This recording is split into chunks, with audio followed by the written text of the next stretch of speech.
In this video, I'm going to show you how to activate Barclays credit card. If you're watching this, chances are you've just received your brand new credit card. But here's the thing, that card is pretty much useless until you activate it. Before we dive into its activation methods, let's make sure you have everything you need.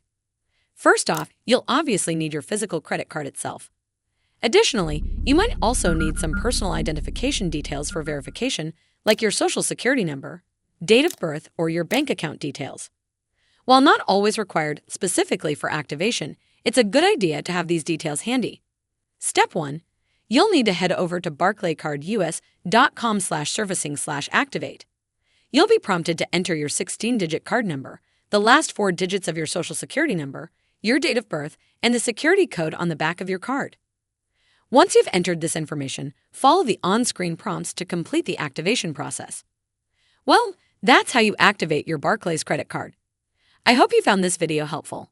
And if you did, make sure you give this video a super thanks by clicking on the heart icon to help support the channel, and don't forget to hit the subscribe button. We'll see you in the next one.